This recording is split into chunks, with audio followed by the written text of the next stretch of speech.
Welcome to the Deep Dive, where we crack open the world of expertise and discover how it truly transforms into confident action. We've all been there, right? Oh, absolutely. You've studied, learned, absorbed all the facts, but then comes that moment of truth. The big presentation, the high-stakes interview, maybe a crucial competition. Yeah. How do you bridge that gap from simply knowing something to confidently doing it, especially under pressure? It's such a universal challenge, isn't it? Pure knowledge is, well, it's foundational, obviously, but applying that competence flawlessly, particularly when the stakes are high, that's a whole different skill set. It really is. It's about performing, not just, reciting. Mm-hmm. And that's precisely what we're exploring today, actually, through a really fascinating lens. The Stott Pilates Examen Blank, which is essentially their crucial mock exam. Okay. Our source material, a compelling interview with an insider, reveals this isn't just some casual practice run, not at all. It's a rigorous, meticulously designed test. Really digging into the skills. Totally. Skill, understanding, and adaptability. It forces candidates to, embody the principles, not just recall them from memory. What's so striking, I think, is how this specific, quite demanding certification process for Pilates instructors actually offers these profound universal lessons. Right. Our mission today really is to demystify this intensive preparation. We want to unpack its key components and extract not just the Stott Pilates specifics, but those broader, crucial insights. Insights about transforming deep expertise into confident, real-world performance that, honestly, anyone listening can probably apply somewhere in their life. Exactly. That's the goal. So our insider kicks things off with a powerful metaphor. It really captures the essence of this prep. They compare the mock exam to a galop d'essai, basically a trial gallop. Trial gallop, I like that. Yeah. As they put it, a rider who has never rehearsed before a competition quickly finds themselves on the ground. It's that vital dry run, it's clearly way more than just a formality. Precisely.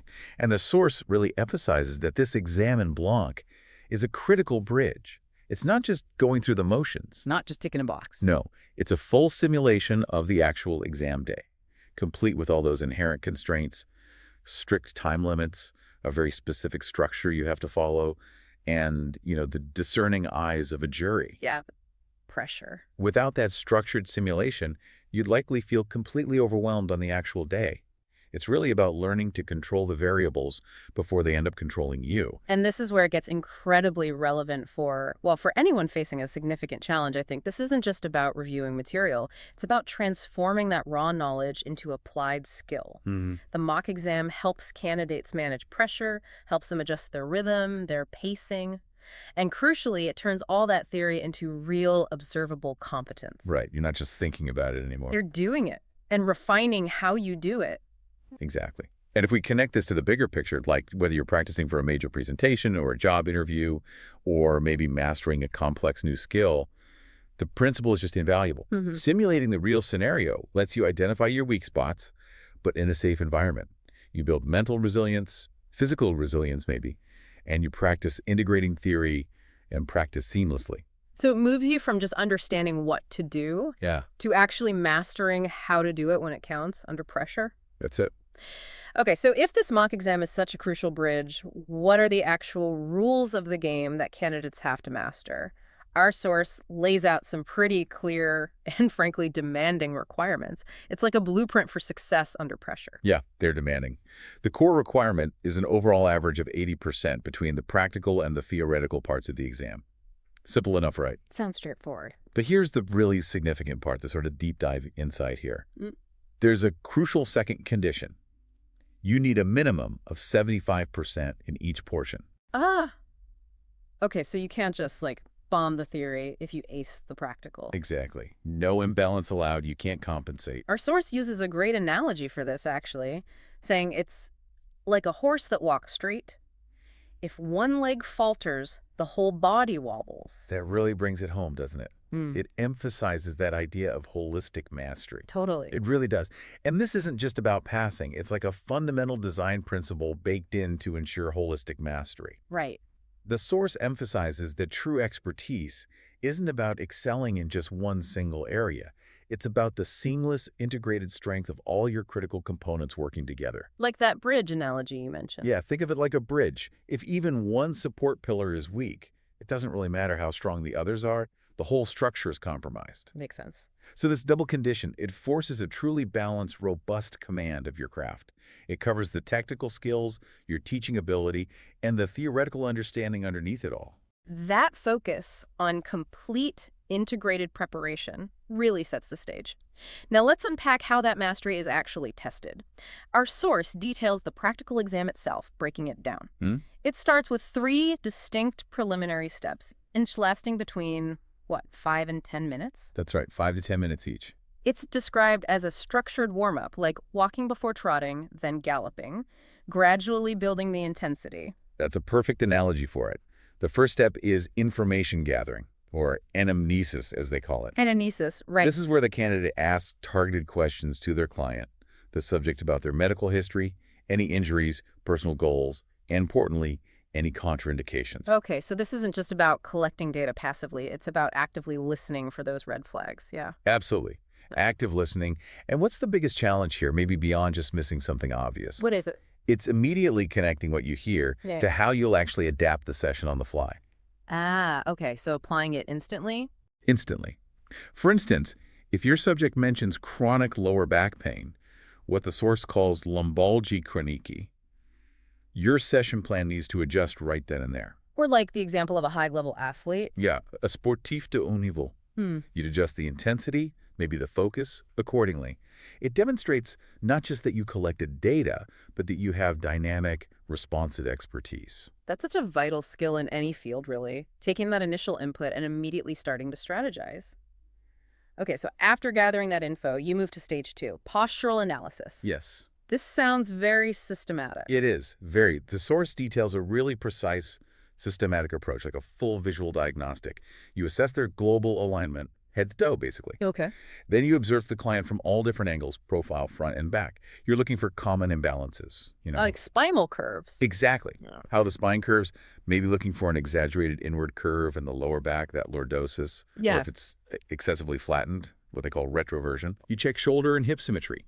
Foot alignment, are the knees turning in? Are the feet flat? Even how the shoulder blades rest on the back.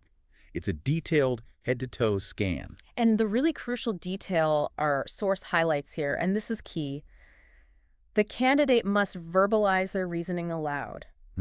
Think out loud. Yeah! You can't just see it. You have to articulate what you're seeing and why it matters to the examiner. It forces that clarity of thought. Absolutely vital. It proves you're not just guessing, you're actually employing critical thinking. Then, the third preliminary step is explaining the 5 Stott Pilates principles. Okay, the core principles. Yeah, and these are always presented in a fixed order. Respiration first, then pelvic placement, rib cage, scapulus, and finally, head and cervicals. And for each one? For each one, you absolutely must explain it using an image, give a specific cue, and facilitate a micro movement. The goal is that the subject feels the principle in their own body. Wow. It's a really powerful teaching methodology. That teaching method, image, cue, micro movement, that feels like a key takeaway for anyone trying to explain complex concepts, honestly. Let's dive into a couple of these principles. First one, 3-dimensional respiration. How do they bring that to life? So this involves breathing in through the nose and out through the mouth, but with a very specific focus. Inflating the back and sides of the rib cage. Okay, not just the front. Not just the front. And the image provided is fantastic. Imagine your ribs are wings opening. Oh, I like that. Is it good? And this deep exhalation is key because it actively engages the transverse abdominals. So those deep core muscles. Exactly. The ones that wrap around your midsection like a natural corset. They're essential for stabilizing the pelvis. Ribs are wings opening. That imagery is incredibly powerful for teaching. It makes you think about how often, in other fields, we struggle to communicate complex actions with such simple, potent visual. That's a real skill. So what's next for how the body is anchored after breathing? After breathing comes pelvic placement.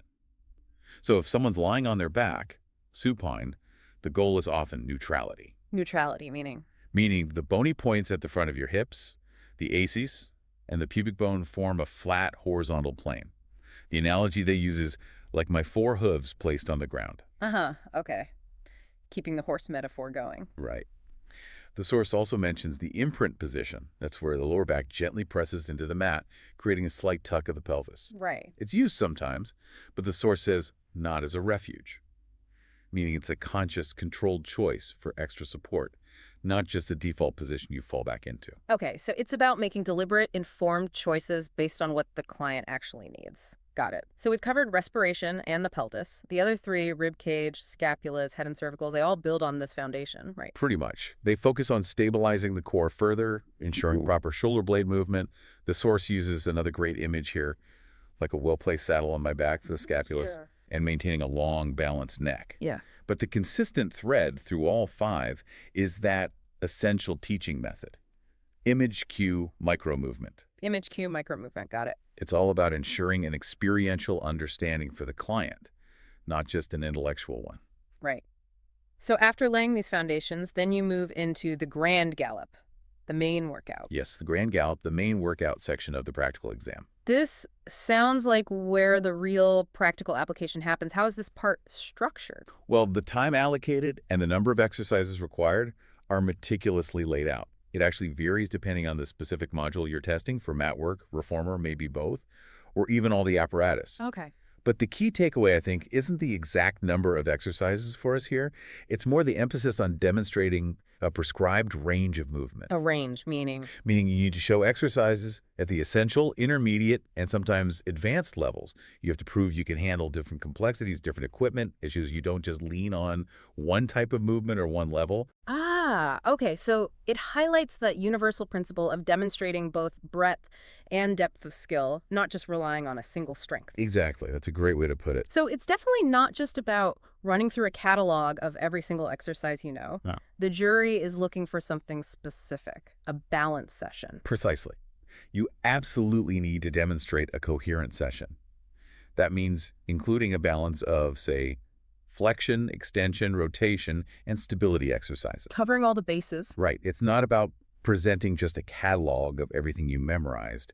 It has to be a strategically chosen, well-integrated program that's clearly tailored to your client's needs. Needs that you identified earlier. Exactly. Directly linked back to that initial postural analysis you verbalized. It's all about purposeful, connected application. Okay, given all this incredible detail and structure, what are some of the common pitfalls? Where do candidates tend to, trip up? Our source gives us a good list. Yeah, there are definitely common traps. Many candidates stumble by going over the allotted time for those first three preliminary steps: the info gathering, the postural analysis, the principles explanation. Time management is key. Hugely. Every minute truly counts. Another common error is just reciting the principles without genuinely embodying them or illustrating them properly with those images, cues, and micro movements. So it comes across as rote memorization. Exactly. Instead of true understanding and teaching ability. I can see that. And forgetting to integrate mandatory accessories into the workout, that sounds like a big miss too. Oh, absolutely. A clear failure to follow instructions. And a very frequent mistake, apparently, is constructing that catalog session we talked about, one that lacks a direct, clear link back to the initial postural analysis. Right, the why. Yeah, the workout needs to flow logically from what you observed and the goals you supposedly establish. And finally, trying to correct too many things at once during the workout itself. Overwhelming the client. Right, overwhelms the subject, and it actually demonstrates a lack of focused instruction. It kind of mirrors a universal mistake, doesn't it? Trying to fix everything all at once rather than prioritizing effectively. Definitely. So, knowing those pitfalls, what are the winning strategies? How do you really nail this thing? And more importantly, what can we learn from it for our own challenges? Well, the advice from the source is incredibly practical, which is great. First, practice all the stages with a timer. Because as they say, every minute counts. Get that timing down cold. Makes sense. Second, prepare a concise but complete anamnesis script. Know your key questions inside out so you can focus your energy on listening to the answers, not scrambling for what to ask next. Good tip. For the 5 principles, consistently drill that image cue micro-movement approach until it's second nature. During the actual workout part, apply just one clear, targeted correction at a time. Don't bombard them. Focus.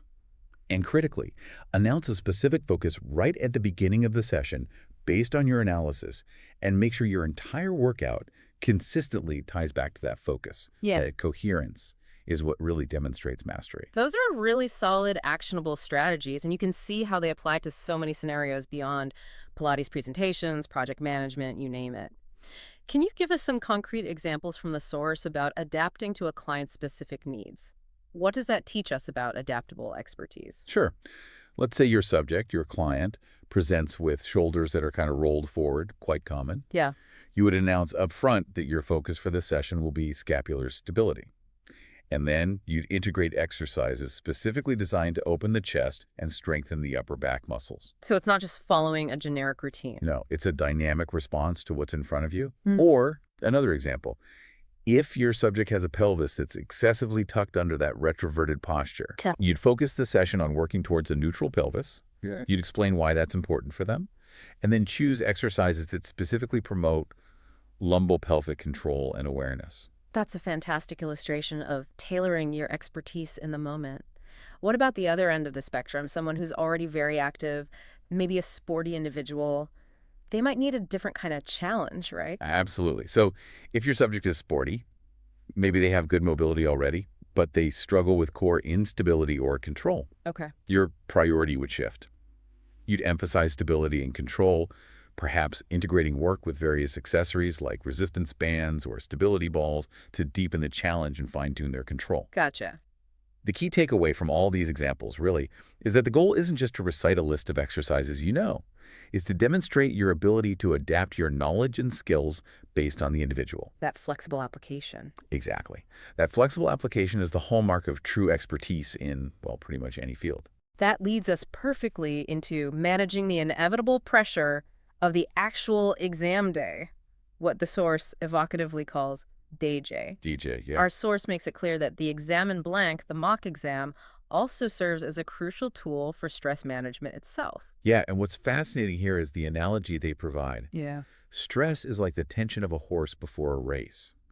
You have to tame it. Mm. The mock exam gives you that invaluable opportunity to practice taming the tension.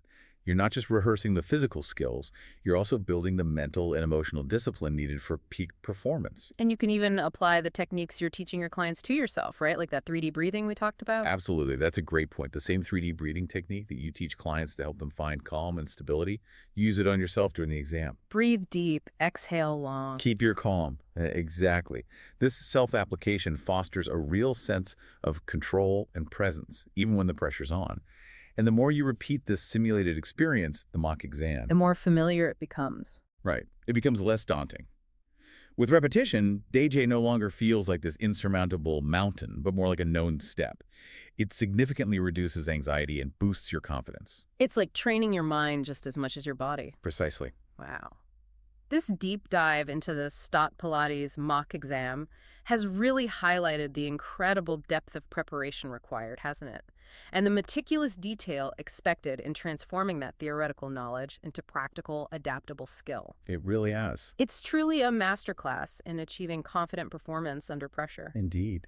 And the final wisdom from our source, I think, encapsulates it perfectly. It's not a barrier, it's a bridge. I like that. The exam in blank transforms that raw knowledge into tangible competence. And that competence, in turn, blossoms into, hopefully, unshakable confidence. And it's that confidence that allows you to perform under pressure without faltering. Right, letting your genuine expertise actually shine through when it matters most. So what does this all mean for you, our listener? How can you maybe apply these universal principles we've talked about from the Stott Pilates exam in blank, this idea of structured preparation, simulated practice, detailed self-analysis, and that crucial adaptable application to your own challenges? Yeah, how can you turn those potential barriers in your life into bridges of confidence? We hope this deep dive gives you some food for thought on finding your own path forward.